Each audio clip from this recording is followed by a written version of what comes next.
यहाँ पर बोलता है इफिसियों में 4:29 में कि कोई गंदी बात हमारे मुंह से ना निकलने पाए, लेकिन आवश्यकता के अनुसार वही निकले जो सुनने वाले पे क्या होना चाहिए, अनुग्रह होने चाहिए।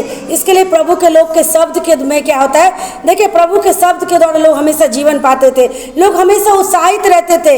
38 वर्ष की रोगी था, उसको भी परमेश्वर चंगा किया, उत्साहित किया।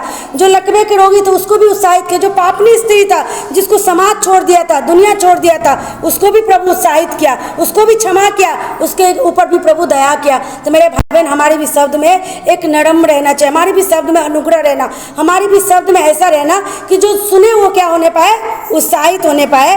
मेरे साथ एक वचन को और देखेंगे, नीति वचन 12:25 देखेंगे।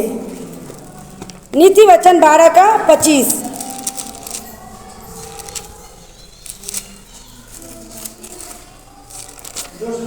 12:25।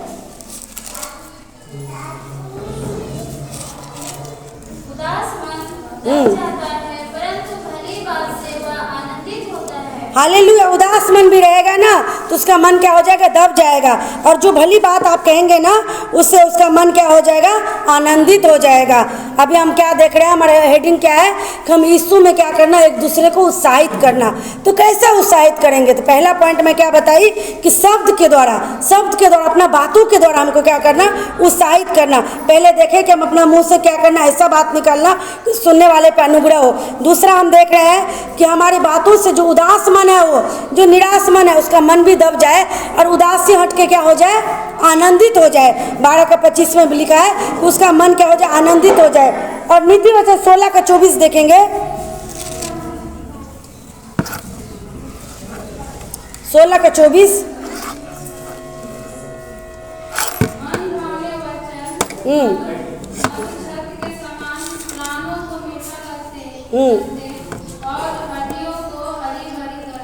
हालेलुया।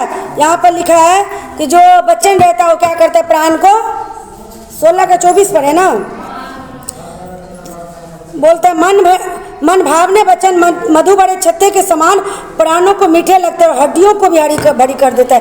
कभी कभी किसी का बात आपको इतना लग जाता है ना, उसको भूलने की कोशिश करते, भूल नहीं पाते रहते, मतलब हड्डी तक, मन तक को लग जाता है। उसी तरह जब उत्साहित का बात भी बोलेगा कोई अनुग्रह की बात बोलेगा ना, तो आपको मन हृदय को लग जाएगा, आप भूलेंगे नहीं। कहीं पर भी वो चला जाएंगे, आप उस बात को याद करेंगे कि एक टाइम था जो वो मेरे को इतना उत्साहित किया था, एक टाइम था जो मेरे जीवन को उसने उठाया था, एक टाइम था जो मेरे को गिरने, आपका हड्डी तक, आपका हड्डी मतलब क्या, अंदर के भाग होता है, मतलब मन तक लग जाएगा।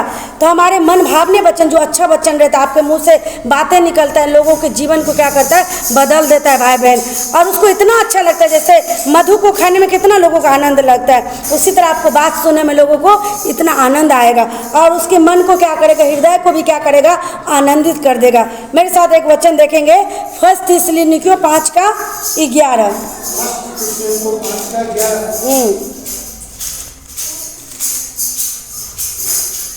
1 थिस्सलुनीकियों 5:11 देखेंगे।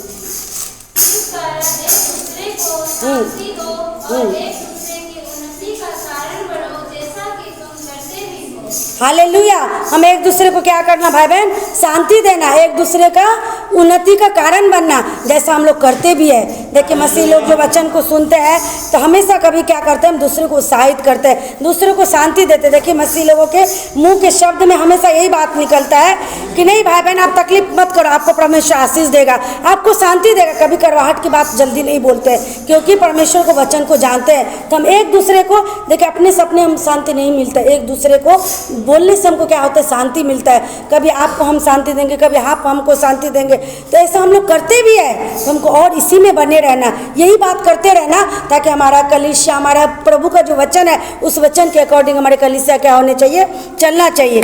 देखिए दूसरा चीज़ मैं बोलती हूँ, पहला क्या देखे, अपने शब्दों के द्वारा उत्साहित करना। दूसरा में प्रेम और दया के कार्यों के द्वारा हम क्या कर सकते भाई बहन, उत्साहित कर सकते हैं। पहला पॉइंट में शब्द के द्वारा हम उत्साहित करना, दूसरा पॉइंट में मैं बता रही हूँ प्रेम और दया और कार्यों के द्वारा हम क्या करना, लोगों को उत्साहित करना। गलातियों का 6:2 देखेंगे।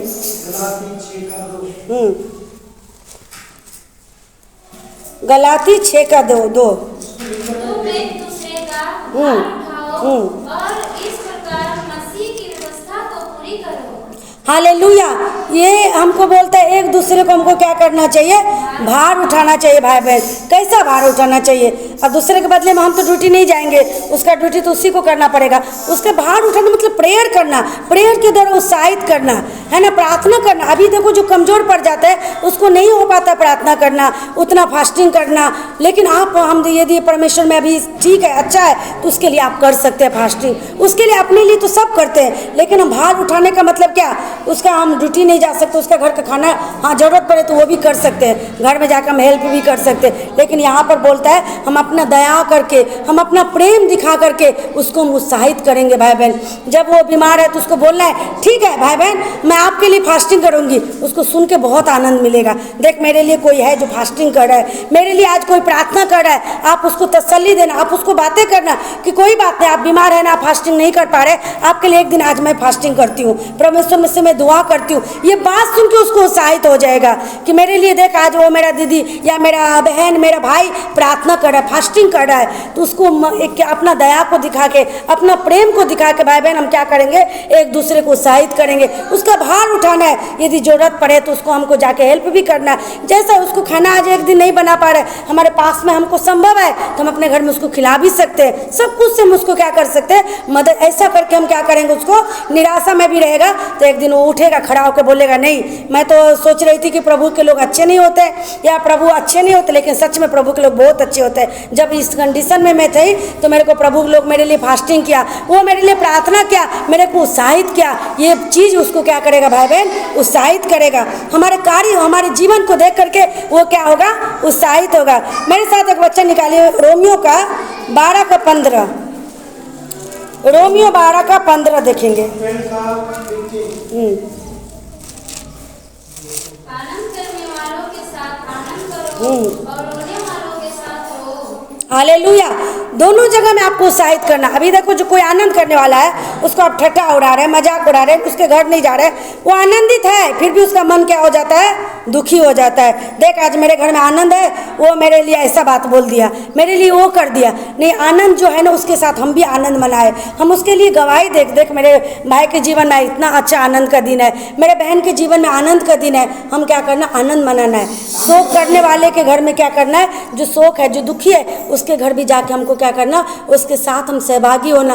उससे भाई बहन क्या होता है, उत्साहित होता है। यदि आनंद वाले के साथ आप आनंदित होते हैं तो उसमें वो और उत्साहित होते हैं कि देख मेरा परिवार मेरे साथ है। मेरा कितना लोग क्या बोलते हैं जो आनंदित रहते हैं, ये दिखावा करते हैं, संसार की रीति पर ऐसा करे वैसा करे, लेकिन हम लोग क्या होते हैं, उसके आनंद में आनंदित होते हैं। सच्चे रीति से हम उसको प्यार करते हैं तो उसको अच्छा लगता है, वो और उत्साहित होते हैं। जो दुखी है उसके साथ भी हम लोग क्या करते हैं, वैसे ही जाके हम उसको दुखी में भी शामिल होते हैं। तो हम अपने जीवन को अपने दया करके उसको प्रेम, अभी प्रेम किससे करते हैं, जिससे आप प्रेम करते हो उसके आनंद में आप आनंदित होते हैं। अभी मैं बोली ना सेकंड पॉइंट में, प्रेम और दया के द्वारा क्या करना है, उसको हमको उत्साहित करना है। तो प्रेम और दया क्या होता है, जिससे हम प्रेम करते हैं उसके आनंद में आनंदित होते हैं और उसके दुखी में हम क्या होते हैं, दुखी होते हैं। तो जो दुखी है भाई बहन उसके साथ में हमको क्या करना, उसको उत्साहित करना, उसको उठाना, उसको घर जाके हम उसको क्या करना, खड़ा करना। यदि आपको पता चल रहा है कि मेरा भाई बहन बहुत ज़्यादा बीमार है, हो सकेगा तो आप जा सकते हो उसके पास, नहीं तो फ़ोन कर सकते, नहीं तो घर में बैठ के उसके लिए दुआ कर सकते हैं। तो इसके द्वारा हम क्या करेंगे, उसको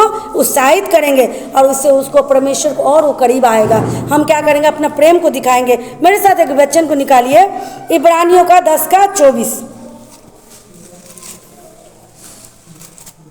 और प्रेम और भले कामों में उस्ताने के लिए हम एक दूसरे की चिंता किया करें।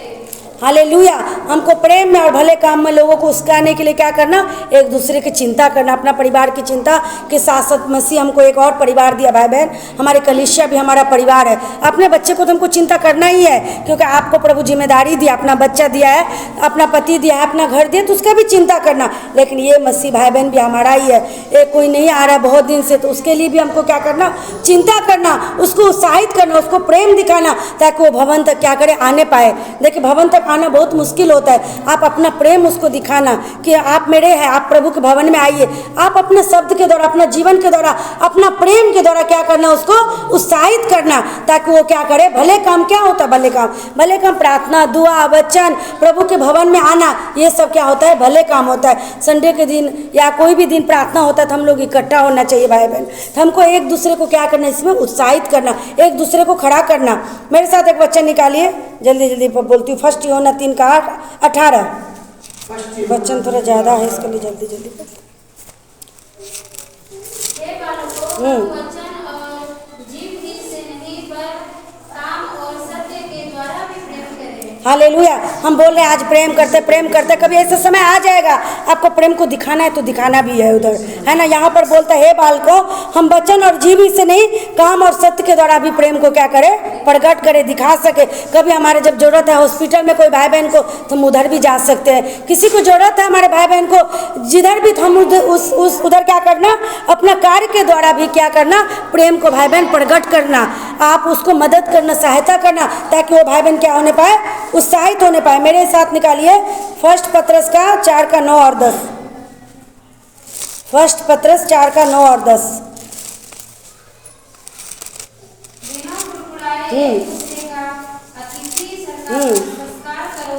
जिसको जो वरदान मिला है वह उसे परमेश्वर के नाना प्रकार के अनुग्रह के भले भंडारियों के समान एक दूसरे की सेवा में लगाए। हालेलुया। वो यहाँ पर 9 पे बोलता है, बिना कुरकुराए हम क्या करना है, अतिथि सत्कार करना। किधर भी हम जाते, कोई भी हमको आदर से एक गिलास पानी भी देता है तो हम नहीं पिएंगे, ये गिलास गंदा है, ये पानी ये वाला अच्छा नहीं है, मतलब ऐसा करके नहीं, प्रेम के साथ हमको जो भी देता है ना, उसको ग्रहण करना चाहिए। आपके अंदर बोलता है, बिना कुरकुराए किसी का अतिथि सत्कार को हमको ग्रहण करना।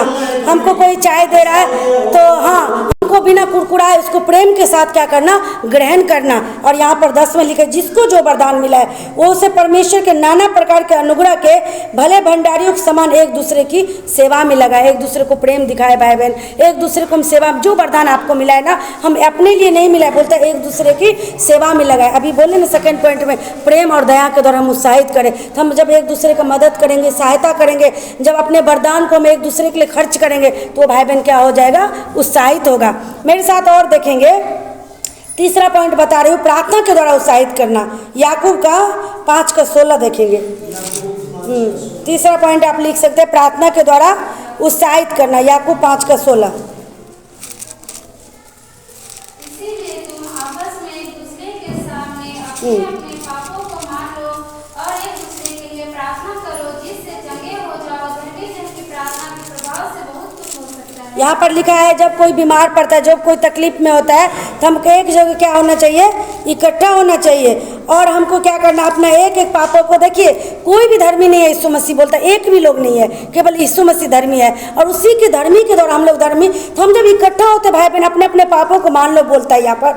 अपने अपने पापों को मान लेना मतलब कि हम अच्छा है, ये खराब है, ऐसा करके नहीं। हम सब पापी हैं, लेकिन सब यीशु मसीह के लहू से धुले हैं। जिसके लिए जब हम इकट्ठा होते, किसी को नीचा दिखाने के लिए नहीं, किसी को दोष देने के लिए। यदि कोई बीमार है तो उसको ये जताने के लिए नहीं, देख तू पापी है, तू बीमार है, हम चंगे हैं, इसके लिए हम धर्मी है, ऐसा जताने के लिए। अपने अपने पापों को मान ले, मतलब हम सब पापी है, सबको यीशु का लहू ने धोआ। तो जो आज बीमार है उसको भी यीशु का लहू धोएगा और उसको भी प्रभु क्या करेगा, चंगे करेगा। तो हमारी प्रार्थना, देखिए कभी कभी प्रार्थना के द्वारा भी लोग क्या करते हैं, एक दूसरे को उत्साहित करते हैं। कभी कभी प्रार्थना आपके लिए ऐसा होता रहेगा, ऐसा करते रहेगा कि उससे भी आपका मन डिस्टर्ब हो जाता है। किसी किसी प्रार्थना से उत्साहित होता है, कभी कभी कोई कोई प्रार्थना से लोग डिस्टर्ब हो जाते हैं। अब दोष लगाने वाला प्रार्थना हम कर रहे कंटिन्यू, तो उसका मन हमेशा क्या होता है, दुखी हो जाएगा। क्या हमारे जीवन में हमेशा पापी श्राप है, या हमारे जीवन में ऐसा ही है? नहीं, हम सब पापी थे, लेकिन प्रभु ने हमको धर्मी बनाया, लहू से धोया है। आज यदि बीमार हुआ है, यदि पाप के कारण भी बीमार हुआ, तो प्रभु लहू से धोने वाला है। क्या हम पाप नहीं करते हैं? क्या हम पाप के कारण कभी बीमार नहीं पड़ते? तो हम दूसरे पर ऐसा नहीं दोष लगाने। यहाँ पर बोलता है, हम सब क्या करते हैं, पापी रहते हैं, लेकिन प्रभु ने हमको लहू से धोता है। तो उसी तरह आज यदि जो बीमार है उसको भी प्रभु लहू से धोएगा। तो हम सब मिलकर उस भाई के लिए या बहन के लिए, बीमार है उसके लिए प्रार्थना करेंगे, और प्रार्थना करने के द्वारा क्या हो जाएगा, चंगा हो जाएगा, वो उत्साहित हो जाएगा। हमारा इकट्ठा होना उसके लिए ये नहीं होना चाहिए कि हम दोष लगा के चले जाए, बाद में वो और ज़्यादा ही बीमार पड़ जाए, दुखी हो जाए ज़्यादा। इसके लिए नहीं भाई बहन, हमारे प्रार्थना से क्या होना चाहिए, उत्साहित होना चाहिए। वो भी मेरे साथ एक वचन को और निकालिए, इफिसियों का 6:18। Ephesians 6:18. 6:18। हर समय और हर प्रकार से आत्मा में प्रार्थना और विनती करते रहो और इसीलिए जागते रहो कि सब पवित्र लोगों के लिए लगातार विनती किया हर समय हमको क्या करना, प्रार्थना करना। प्रार्थना के द्वारा देखिए अद्भुत अद्भुत काम होता है। हमारे बीच में देखिए उर्मिला बहन भी गई थी, इसका क्या था, टिकट इनका कंफर्म नहीं था आने दिन तक, लेकिन आते आते प्रभु क्या कि सब प्रार्थना करते रहे, जहाँ पर इकट्ठा होते थे प्रार्थना करने के द्वारा प्रभु इनके टिकट को देखिए कंफर्म कर दिया। ये सब क्या होता है भाई बहन, प्रार्थना। पैसे के लिए भी सोच रही थी बहन, ज़्यादा जहाँ पर ज़्यादा लगना चाहिए वहाँ पर कम लग लग के क्या हो गया, इसका काम हो गया। जो सोची भी नहीं होगी कि मैं सोना का मंगलसूत्र कर दूँगी, पायल कर दूँगी, प्रभु वो भी दिया। ये सब क्या होता है बहन, प्रार्थना होता है। प्रार्थना के द्वारा अभी देखो हम लोग सोचे नहीं थे इधर चर्च होगा, इधर अपना घर भी हो जाएगा भाई का। ये सब क्या होता है, प्रार्थना के द्वारा होता है। जब हम लगातार प्रार्थना करते हैं कि यहाँ पर क्या होगा, मसीह के लोगों ही लेने पाए, तो यहाँ पर धीरे धीरे और मसीह लोग लेगा। हम लगातार एक दूसरे के लिए क्या करें, प्रार्थना से होता है भाई बहन। सबके जीवन में देखिए बहुत उन्नति हुआ है। अभी देखो मुन्नू के घर प्रभु भी घर दिया है। सब कुछ न कुछ इस साल में परमेश्वर दे रहा है आशीष। सब देखेंगे ना, सबके जीवन में दे रहा है। तो परमेश्वर देने वाले, क्योंकि लगातार प्रार्थना हो रहा है। यहाँ पर बोलता है एक दिन प्रार्थना नहीं, लगातार। जहाँ पर देखिए आप लोग नहीं जा पाते हैं किधर, जब हाउस प्रेयर होता है, लेकिन आप लोग के लिए लगातार भाई बहन प्रार्थना होता है। ऐसा नहीं कि जो जाता है उसी के लिए प्रार्थना होता है, जो नहीं, ऐसा नहीं। लगातार हम सब भाई बहन के लिए क्या करते हैं, प्रार्थना करते हैं। और इसीलिए जागते रहो कि सब पवित्र लोगों के लिए क्या करो, हम विनती करते रहो। तो हम जागते रहें, कभी भी हम सोए नहीं, हम एक दूसरे को प्रार्थना करें। हम प्रार्थना करेंगे, उसके जीवन में आशीष आएगा, वो उत्साहित रहेगा, प्रभु में और मगन रहेगा, और हम कलीसिया भी उत्साहित रहेंगे। मेरे साथ एक वचन निकाले, कुलिसियों का 1:9।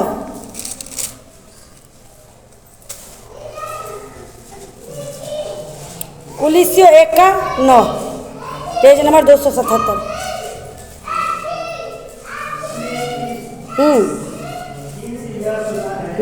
अभी तुम्हारे लिए यह प्रार्थना और विनती करना नहीं छोड़ते कि तुम सारे आत्मिक ज्ञान समझ सहित परमेश्वर की इच्छा की पहचान में परिपूर्ण हो। हालेलुया। हमको ज़्यादा प्रार्थना क्या करना भाई बहन लिखा है, इसीलिए जिस दिन से यह सुना हम भी तुम्हारे लिए प्रार्थना और विनती करना नहीं छोड़ते कि तुम सारे आत्मिक ज्ञान और समझ सहित परमेश्वर की इच्छा की पहचान में परिपूर्ण हो जाए। देखिए संसारिक चीज़ जिसके जीवन में नहीं है, उसके लिए भी हमको क्या करना, दुआ करना है। कि जो बीमार है, जिसका बेबी नहीं, जिसका धन संपत्ति के में क्या है, लोन है, कर्जा है, जो रुकावट, उसके लिए तो करना है। लेकिन सबसे ज़्यादा हमको आत्मिक ज्ञान के लिए करना है। यीशु में परिपूर्ण होने के लिए क्या करना है, जब तक यीशु में वो आत्मिक ज्ञान में नहीं बढ़ेगा, यीशु में परिपूर्ण नहीं होगा भाई बहन, तो उत्साहित नहीं रहेगा। यदि यीशु के ज्ञान में भरे रहेगा ना, तो उसके जीवन में यदि दुख भी आ जाएगा ना, फिर भी यीशु में उत्साहित होना वो कभी बंद नहीं करेगा। अभी आपको पता है, मैं मेरा गवाही बता रही हूँ। अभी मैं तो इधर सबके लिए प्रार्थना करती थी, आती रहती थी, जाती रहती थी, लेकिन मेरा बेटा है सत्यम, वो कॉलेज कभी नहीं जाता था। 12 में था, पता है, वो 100 में 10% ही कॉलेज गया। अभी 12 का बच्चा है, उसमें अटेंडेंस नहीं रहेगा तो उसको एग्ज़ाम नहीं देने देगा। उसमें भी कुछ रहता है अटेंडेंस, इतना अटेंडेंस रहना चाहिए, तभी आपको, आप सोचिए वो 100 में मतलब 90% नहीं गया, बस 10%, मतलब कभी कभी एग्ज़ाम भी नहीं दिया। वो 6 महीना का जो एग्ज़ाम होता फाइनल, वो भी नहीं दिया। अभी सोचिए, मैं उसको टेंशन में लेके बैठी रहती, घर में डिप्रेशन में बैठी रहती। मैं प्रार्थना में नहीं आती भी तो मुंह लटका के तुमको क्या मिल जाता, कुछ मिल जाता। फिर भी मैं घर में अकेले टेंशन में नहीं रही, डिप्रेशन में नहीं रही, प्रार्थना दुआ में आती रही, कभी भी निराश उदास होकर नहीं आती रही। प्रार्थना किसी को मालूम ही नहीं। ऐसे मतलब 12 का बच्चा जो स्कूल नहीं जाएगा, 1,20,000 आपको लग चुका है, और एग्ज़ाम नहीं देगा, 6 महीने का फाइनल एग्ज़ाम नहीं दिया, और दूसरे के लिए हम प्रार्थना करें। मेरा बच्चा खुद एग्ज़ाम देने नहीं जा रहा है, एक भी एग्ज़ाम वो नहीं दिया, लेकिन फाइनल एग्ज़ाम दिया। परमेश्वर का बहुत धन्यवाद देती हूँ, वो पास हो गया है। परमेश्वर, उसको ज़्यादा परसेंट नहीं आया, 50 और 60 के बीच में आया, लेकिन पास, सेकंड डिवीज़न से। परमेश्वर देखिए, पास करना मुश्किल था क्योंकि अटेंडेंस ही नहीं था उसको एग्ज़ाम देने के लिए। मतलब 10 दिन हो गया होगा पूरा साल में, सोच लीजिए। फाइनल एग्ज़ाम छोड़ के 10 दिन गया होगा, लेकिन परमेश्वर, जब उसमें भी हम उदासी होकर नहीं बैठे, प्रार्थना में लगातार शामिल होते रहे उत्साह के साथ। अब डिप्रेशन में चले जाएंगे, डिस्टर्ब में चले जाएंगे, मेरा बच्चे स्कूल नहीं जा रहा, मेरा बच्चे 12 में चला गया, फिर एग्ज़ाम नहीं दे रहा है, तो मैं उससे हमको कुछ नहीं मिलता। लेकिन हम प्रार्थना तो हम आते रहे। परमेश्वर देखिए लास्ट में रिजल्ट कितना अच्छा दिया, पर बच्चे को पास करा दिया। कितना अद्भुत बात है। इतना मतलब कम इसमें कोई पास नहीं होता। सर भी बोल रहा था कि सच में तू अद्भुत ही है। उसको हंसी बहुत हंस रहा है कि आपको तो पार्टी देना पड़ेगा, आपका बच्चे कुछ अलग ही टाइप का पास हुआ है। पता एग्जाम तक नहीं दिया, आप सोच लीजिए कितना बड़ी बात है। मैं वेदी पे खड़ा होकर बोल रही हूँ। तो परमेश्वर का मतलब ये काम होता है भाई बहन, जब लगातार हम प्रार्थना करते हैं ना। आज हम कितने उत्साहित हुए हैं कि चलो हमारे बच्चे को ऐसे कंडीशन से, प्रभु LKG UKG का नहीं था, 12 का था भाई बहन, और बड़ा कॉलेज का था, लेकिन परमेश्वर ने उसको क्या किया, उसमें क्या रहता है, पेनल्टी रहता है, जो नहीं जाता है ना उसका फाइन भी देना पड़ता है ऐसा। लेकिन परमेश्वर ने मेरे बच्चे को ब्लेस किया है, क्योंकि लगातार जब हम प्रार्थना दुआ करते रहते हैं ना तो परमेश्वर हमको उत्साहित करता है। कभी हमको डिप्रेशन टेंशन में आने नहीं दिया कि घर में बैठ के मैं 1 घंटा सोचूं कि मेरे बच्चे क्यों नहीं, जरा ऐसा क्यों हो रहा है मेरे साथ। चर्च बना, और बहुत कुछ हुआ है चर्च बनाने के टाइम पे, मैं धीरे धीरे बताऊंगी जैसे जैसे प्रभु गाइड करेगा। बहुत कुछ से मैं गुजरी हूँ जिसको मैं आने वाले समय में बताऊंगी। लेकिन कभी हम लोग निराश नहीं हुए, हिम्मत नहीं आ रहे, प्रार्थना में दुआ में उत्साहित के साथ जोश के साथ बढ़ते गए। परमेश्वर भी हमारा, अभी एक गवाही है, बहुत सारे गवाही है जो समय पर क्या करें हम बताएंगे। तो ये कैसा होता है जब प्रार्थना विनती लगातार होता है ना, जिससे हम लोग कभी डिमोटिवेट नहीं होते, हमेशा मोटिवेट रहते, उत्साहित रहते। इसके लिए भाई बहन हमेशा बोलते हैं आप लोग प्रार्थना में आते रहो। निराश भी रहेंगे ना, प्रार्थना में आने से आप लोग क्या हो जाएगा, उत्साहित हो जाएंगे। मेरे साथ एक वचन और देखिए 4th मैं बोल रही हूँ। फर्स्ट मैं बोली शब्दों के द्वारा उत्साहित होना, सेकंड बोली प्रेम और दया कार्यों के द्वारा उत्साहित करना, और तीसरा बोली प्रार्थना के द्वारा एक दूसरे को उत्साहित करना, चौथा बोले उदाहरण बन के हमके क्या करना, लोगों को उत्साहित करना। मेरे साथ निकालेंगे 1 तिमोथी 4:12।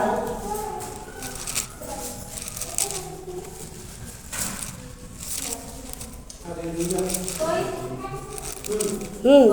जवानी को तुम न समझने पाए, पर वचन और चाल चलन और प्रेम और विश्वास और पवित्रता में विश्वासियों के लिए आदर्श बन जा। हालेलुया। देखिए मैं अपने कार्य, अपने मतलब चाल चलन के द्वारा एक उदाहरण बन के, यहाँ पर पौलुस किसको बोल रहा है, कोई तेरी जवानी को, तीमुथियुस को बोल रहा है जो जवान था, कि कोई तेरी जवानी को तुच्छ न समझने पाए, पर वचन चाल चलन और प्रेम और विश्वास और पवित्रता में विश्वासियों के लिए आदर्श बन जाए। यदि हम अच्छा जीवन जी रहे हैं, अच्छा हमारा जीवन का रूल है, हम अच्छा कोई मतलब दारू नहीं पी रहे, नशा नहीं कर रहे, कुछ हम गंदी बात नहीं बोल रहे, तो हम एक उदाहरण बनेंगे। तो वही चीज़ के द्वारा हम दूसरे को उत्साहित करेंगे, उसको हम बोलेंगे देख भाई बहन मैं ऐसा हूँ, पहले ऐसा थी लेकिन अब ऐसा हो गई हूँ, तो आप भी ऐसा जिए, तो वो भी उत्साहित होगा। देख इसके जीवन में ऐसा था लेकिन अब इसका जीवन में ये पाप नहीं कर रहा है, ये नशा नहीं कर रहा है, ये व्यभिचार नहीं कर रहा है, ये चोरी नहीं कर रहा है। तो आप ये जब उदाहरण बन के जिएंगे ना, तो आपको देख करके दूसरा उत्साहित होगा। आपको नहीं पता है, एक दूसरे जीवन देख करके बहुत लोग उत्साहित होते हैं, बहुत लोग ठोकर भी खाते हैं। एक मसीह जब कुछ गलत काम करते हैं ना, बहुत लोग ठोकर खाते हैं, लेकिन एक मसीह लोग अच्छा काम करते हैं, उसको देख करके उसके पीछे बहुत लोग चलते हैं। तो हमको उदाहरण बन के क्या करना, एक दूसरे को उत्साहित करना। मेरे साथ निकालिए मत्ती 5:16।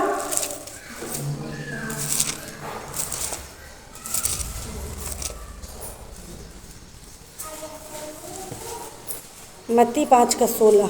उसी प्रकार तुम्हारा उजियाला मनुष्य के सामने चमके कि वे तुम्हारे बुरे कामों को देखकर तुम्हारे पिता की जो स्वर्ग में है बड़ाई करें। हालेलुया। जब हम उदाहरण बन के जीते हैं ना भाई बहन, तो हमारे देख करके हमारे भाई बहन तो उत्साहित होता ही होता है, लेकिन हमारे स्वर्गीय पिता का भी क्या होता है, महिमा होता है। हमको जब बड़ाई करता है तो क्या बड़ाई करता है, ये अच्छे से मसीह में चल रहा है, अच्छे से प्रार्थना करे, इसका जीवन ऐसा है, तो हमारे स्वर्गीय पिता जो स्वर्ग में है ना, उसका क्या होता है, बड़ाई होता है। बोलते उसी प्रकार तुम्हारा उजियाला मनुष्यों के, क्योंकि हमारा याकूब का परमेश्वर क्या है, उजियाला है, वो ज्योति है। तो आपको भी हमको ज्योति बनाया है भाई बहन, तो सदैव हम ज्योति में चलेंगे। तो जो अंधकार में भी है, आप उदाहरण बन के, जब ज्योति खुद है, यीशु ज्योति बन के उदाहरण बन के जिया है, तो खुद क्या बोलता है दूसरों को कि मेरे समान तुम भी ज्योति में चलो। तो उसी तरह आप भी भाई बहन उदाहरण बनेंगे, ज्योति के समान कार्य करेंगे, तो दूसरा भी वो ज्योति में आने की कोशिश करेगा, अंधकार से हट के वो भी ज्योति में आएगा। तो उदाहरण बन के हम एक दूसरे को क्या करेंगे भाई बहन, उत्साहित करेंगे, और इससे हमारे स्वर्गीय पिता का भी क्या होगा, महिमा होगा, बड़ाई होगा। मेरे साथ एक वचन को और देखेंगे, कुलुस्सियों का 3:16।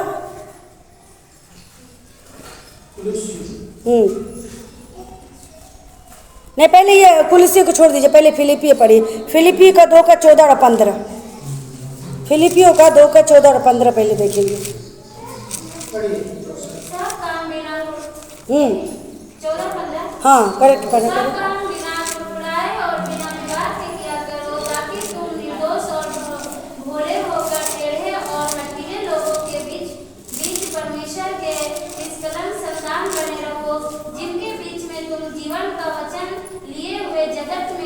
जलते दीपकों के समान दिखाई देते हो। हालेलुया। बोलता है यहाँ पर सब काम बिना कुरकुराए बिना विवाद के क्या करो। प्रभु के लोग झगड़ालू नहीं होते भाई बहन। प्रभु के लोग यदि नम्र रहते दीन रहते, प्रभु जब उदाहरण बन के जिया, बोलता है वो हमारे लिए मतलब उसको थूका गया, बहुत कुछ किया गया, लेकिन वो एक शब्द मुंह नहीं खोला, तो वो हमारे लिए एग्जाम्पल है। उसी तरह हमको भी मतलब झगड़ालू नहीं बनना है, क्रोधी नहीं बनना है कि जो हमको बोल रहा हम भी जवाब दे। यदि हम झगड़ालू नहीं हो रहा है तो हम दूसरे के लिए क्या होते हैं, उदाहरण बनते हैं। दूसरा भी देख करके थोड़ा आपको रिस्पेक्ट करेगा, नहीं इसके सामने हम नहीं लड़ेंगे, क्योंकि ये लोग कभी लड़ते नहीं है। तो आपको हमको क्या होना है, बिना विवाद के बिना कुरकुराए सब काम हमको सब काम करना चाहिए। इसके लिए जहाँ लड़ने का कारण भी है भाई बहन, उधर भी हम चुप रह जाना चाहिए। चुप रहेंगे तो दूसरा क्या हो जाएगा, उदाहरण बनेगा। लड़ने के लिए संसार में बहुत कारण है। आप लड़ेंगे ना तो मिनट मिनट पे आपको लड़ाई होगा, पड़ोसी से लड़ाई होगा, घर में लड़ाई होगा, परिवार में लड़ाई होगा, कलीसिया में लड़ाई होगा। लड़ाई का हर जगह है। शैतान ऐसा करके जाल बिछाया है ना, लड़ने की आप कोशिश करें, कलीसिया में भी लड़ाई होता है बहुत ज़्यादा। लेकिन कुछ कुछ बात को हमको छोड़ देना, वचन कहता है यदि कुछ कारण भी है तो भी हम क्या करना, छोड़ देना है उसको, तो परमेश्वर में हम उदाहरण बनेंगे। आप कलीसिया में भी एक नमूना बनेंगे। देखो भाई है बहन है कितना अच्छा साथी है, 10 साल हो गया उसका, 5 साल हो गया, आज तक किसी को कुछ नहीं बोली है। कितना जब हम बड़ाई करेंगे तो स्वर्ग पिता कितना बड़ाई करता होगा। जब हमको आप इतना पसंद आ गए कि देखो वो कितना अच्छा है, वो कभी मनुष्य जब उसका बड़ाई करता तो स्वर्ग पिता को भी कितना अच्छा लगता होगा कि देख हमारे बच्चे का कितना वो एग्जाम्पल बन के जी रहा है। और कभी ना कभी उसका एग्जाम्पल भी लोग देगा कि देखो उसके जीवन में ऐसा हुआ, कभी मुँह नहीं खोला। तो भाई बहन हम ऐसा एग्जाम्पल बन के भी हम एक दूसरे को क्या करना, उत्साहित, क्योंकि हम टेढ़े लोगों के बीच में है, अच्छे लोगों के बीच में नहीं है। टेढ़े लोगों के बीच में जहाँ पर झगड़ा का माहौल है, जहाँ पर बहुत सारी बातों का माहौल है, लेकिन उसमें भी आपको बोलता है प्रभु टेढ़े हठीले लोगों के बीच में तुम रह के निष्कलंक बनो। आप अच्छे लोगों के बीच में नहीं है कि हम अच्छे बन के रहते हैं, हम टेढ़े लोगों के बीच में अच्छे बन के रहना भाई बहन। तब ये उदाहरण जब हम बन के जिएंगे ना, तो ये देख करके हमारे आने वाले भाई बहन सीखेंगे और लोगों को हम उत्साहित करेंगे। हमारे साथ एक और 5 हम देख रहे हैं, 5 बता रही हूँ। वचन और सच्चाई से हमको लोगों को क्या करना, उत्साहित करना। रोमियो का 15:4 देखेंगे, 15:4। जितनी बातें पहले से लिखी गई हैं, हमारी ही शिक्षा के लिए लिखी गई है कि हम धीरज और पवित्र शास्त्र के प्रोत्साहन द्वारा आशा रखे। यहाँ पर बोलता है ऊपर में हेडिंग दूसरे की उन्नति करो। अभी हम लोग का क्या विषय में देख रहे हैं कि हम एक दूसरे को उत्साहित कैसा करें। तो 5 पॉइंट में हम क्या देखें, वचन और सच्चाई से हमको क्या करना, एक दूसरे को उत्साहित करना। क्योंकि वचन पहले से जो भी लिखा है ना, वो हम लोग को उत्साहित करने के लिए लिखा है। यहाँ पर वचन बता रहा है कि जितनी बातें पहले से लिखी गई वे हमारी ही शिक्षा के लिए लिखी गई कि हम धीरज और पवित्र शास्त्र के प्रोत्साहन के द्वारा आशा रखें। पवित्र शास्त्र का वचन हमेशा क्या करता है, हमको धक्का मारता है आगे बढ़ने के लिए, प्रोत्साहन देता है। जब हम बोलते हैं हम निर्बल है तो पवित्र शास्त्र का वचन बोलता है तू सुरवीर सुरमा हो। जब हम बोलते बीमार है तो पवित्र शास्त्र का वचन बोलता है यीशु के कोरे खाने से तुम चंगे होगे। जब हम बोलते हैं हमारे लिए अब क्या करेंगे, कोई रास्ता नजर नहीं आता है, तो पवित्र शास्त्र का वचन बोलता है मैं यहोवा यिरे हूँ, उपाय करने वाला हूँ। जब हम जो वचन निराशा की बातें बोलते हैं, यहाँ पर आशा की वचन हमारे लिए आता है। तो इसके लिए जो भी बातें लिखा गया मेरे भाई बहन, हमारी शिक्षा के लिए और हमें उत्साहित करने के लिए लिखा गया। जब हम बोलते हैं हमारे बहुत सारे कर्जा है, प्रभु बोलता है मैं तेरे लिए कंगाल बन गया ताकि तू कंगाल ना रहे, मैं तुझे देने वाला बनाऊंगा, मैं तुझे पूछनी सर ठहराऊंगा। ये वचन हमको प्रोत्साहन करता है। तो हम वचन के द्वारा क्या करना है, एक दूसरे को उत्साहित करना। जो बोले हम निर्बल है, हम कमजोर है, हम तो बच्चे, हमको वचन का ज्ञान नहीं है, उसको बोला यिर्मयाह भी बोला था मैं बच्चा हूँ, लेकिन परमेश्वर उसको राजा के सामने खड़ा किया। तो आपको भी एक ही वचन आता, आप डरे मत, घबराइए मत, आप राजा के सामने खड़े हो जाएंगे। आपको जो भी है, परमेश्वर बोलता है गिदोन को मैं बहुत दुर्बल हूँ, बोलता है तू सूरवीर सुरमा है, तू सब कुछ कर सकता है। तो भाई बहन ये वचन के द्वारा हमको क्या करना, एक दूसरे को उत्साहित करना। यदि कोई बोले भी कि मैं ये कैसे कर सकता हूँ, मेरे को तो ज्ञान नहीं है, आप उसको क्या करना, वचन के द्वारा उत्साहित करना कि नहीं आप कर सकते हैं। जब परमेश्वर ने मछुआरे को इतना ज्ञान के बड़ी बातों को, पतरस को चुना था, तो आप क्यों नहीं करेंगे। परमेश्वर आपको चुन लिया, मूर्ख नहीं, आप ज्ञानवान है, ताकि मूर्ख आपके सामने लज्जित होगा, जो ज्ञानवान है वो लज्जित होगा। परमेश्वर आपको ज्ञानवान बनाया। तो ऐसे वचन के द्वारा हम एक भाई बहन को क्या करना, उत्साहित करना। मेरे साथ 2 तीमुथी का 3:16-17 देखेंगे। वचन बहुत ज़्यादा था ना, इसके लिए मैं जल्दी जल्दी पढ़ कर रही हूँ। 2 तीमुथी 3:16 और 17।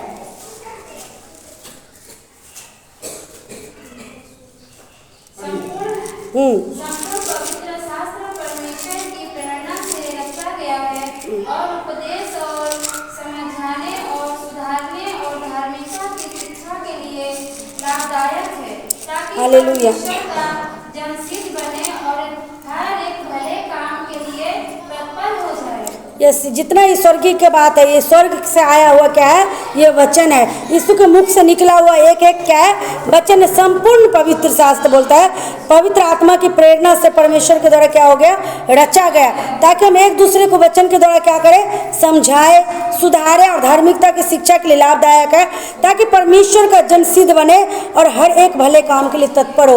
यदि किसी का जीवन अभी ठीक नहीं है भाई बहन, यदि वो सिद्धता की ओर नहीं बढ़ रहा है, तो हम उसको वचन के द्वारा क्या करें, समझाए, सिखाए, उत्साहित करे, ताकि वो भी क्या करे, अच्छे काम करे। वो भी बुराई की ओर से, देखो पौलुस भी क्या कर रहा था, बुराई कर रहा था, लेकिन परमेश्वर का ज्योति जब आया, परमेश्वर जब उससे बातें किया, जब वो वचन पढ़ने लगा, उसका जीवन मतलब संवर गया। वो क्या क्या लोगों को समझाने लगा, सिखाने लगा, एक एक वचन उसके लिए लाभदायक हो गया और सिद्धता की ओर बढ़ते गया, वो भले काम करने लगा। आज हम लोग भी क्या थे, बुराई में थे, बुरे काम कर रहे थे, बुराई में फंसे थे, लेकिन जैसे ही जैसे वचन हमको कोई सिखाया, वचन हमसे बातें किया, हम उत्साहित हुए कि नहीं, हम भी भले काम करेंगे, हम भी परमेश्वर के लिए जिएंगे। जैसे दरोगा को जब पता चल गया कि नहीं ये परमेश्वर सच्चा है, जब देखा भूकंप आया, तो वो भी बोलता है, हे सज्जन मैं क्या करूं भले काम के लिए। तो उसके जीवन को देख करके ऐसा उत्साहित हुआ कि वो भी बोलता है मैं क्या करूं। जब परमेश्वर के लोग उत्साहित होता है भले काम को देख करके, वचन आप पढ़ते ना, कभी कभी वचन के द्वारा क्या होता है, लोग बदल जाता है। देखो जब प्रेरित प्रचार कर रहा था, जब वचन सुन के उनका हृदय ऐसा बदला कि बोलता मैं क्या करूं उद्धार पाने के लिए, तो बोलते तुम बपतिस्मा लो। वचन के द्वारा क्या हो जाता है, लोग उत्साहित हो जाते हैं, बेविचारी लोग अपने जीवन को बदल देते, चोर अपना जीवन को बदल देते हैं। ये वचन क्या होता है, लोगों को समझाने के लिए, सिखाने के लिए लाभदायक है। तो वचन के द्वारा हम क्या करना, एक दूसरे को उत्साहित करना। ठीक है, कोई बात नहीं, उसका जीवन अभी अच्छा नहीं है, लेकिन वचन यदि सुनाएंगे, उसको अच्छे तरीके से समझाएंगे, वो भी उत्साहित होगा, गलत काम छोड़ के भले काम करेगा, दुख भी अच्छे अच्छे से उठा सकेगा, इतना उत्साहित हो जाएगा कि प्रभु के लिए सदरक मेशक अबेदनगो की तरह आग में भी खड़े रहने के लिए ऐसा समय हो जाएगा, दृढ़ हो जाएगा। नहीं, मैं जीऊंगा मरूंगा प्रभु के लिए ही। तो आपको वचन के द्वारा एक दूसरे को क्या करना, उत्साहित करना। भाई बहन मेरे साथ लास्ट देख रही हूँ, क्षमा और अनुग्रह से क्या, क्षमा और अनुग्रह के द्वारा हम लोगों को क्या करना, उत्साहित करना। इफिसियों 4 का क्या करना, 32 पढ़िए, इफिसियों 4 का 32 लास्ट वचन है। एक दूसरे पर कृपालु और करुणामय हो, और जैसे परमेश्वर ने मसीह में तुम्हारे अपराध क्षमा किए, वैसे तुम भी एक दूसरे के अपराध क्षमा करो। हालेलुया। हम क्षमा और अनुग्रह से क्या करना, अनुग्रह मतलब क्या, जिसके लायक नहीं रहते ना, उस पर जो दया करता है उसको अनुग्रह बोलता है, जो यीशु मसीह हम लोग के ऊपर किया है। हम इसके लायक नहीं थे, लेकिन फिर भी प्रभु ने अपना प्रेम दिखाया, अपना बेटा दिया, अपना लहू बहाया, अपना अनुग्रह किया, क्षमा किया। तो आज हमको भी क्या करना, एक दूसरे पर अपराध को क्षमा करना, एक दूसरे से प्रेम करना। ऐसे करके हम क्या करेंगे भाई बहन, उसको उत्साहित करेंगे, उसके मन में भी कड़वाहट रहेगा आपके लिए, हमारे लिए, हमारी प्रेम के द्वारा उसका एक गाना गाता है ना कि भलाई से हम बुराई को जीत लेंगे। यदि आप भलाई करते रहेंगे तो एक दिन उसका भी मन बदलेगा। ऐसा कोई मनुष्य कठोर नहीं है जो आप भलाई करते रहो आपके लिए हमेशा बुराई करते रहे, नहीं करेगा, एक न एक दिन उसका भी मन बदल जाएगा। तो इसके द्वारा हम लोगों को क्या करते हैं, जीत लेते हैं, उत्साहित करते हैं। देखिए हम अभी क्या देखें कि यीशु में हम एक दूसरे को कैसे, फर्स्ट पॉइंट क्या था, शब्दों के द्वारा उत्साहित करना। सेकेंड था प्रेम और दया और कार्यों के द्वारा उत्साहित करना। थर्ड क्या था, प्रार्थना के द्वारा उत्साहित करना। चौथा था उदाहरण बन के उत्साहित करना। पांचवा था वचन और सच्चाई से उत्साहित करना। छठा था क्षमा और अनुग्रह के द्वारा हम क्या करना, लोगों को उत्साहित करना। तो ये वचन के द्वारा प्रभु हम सबको आज आशीष दे।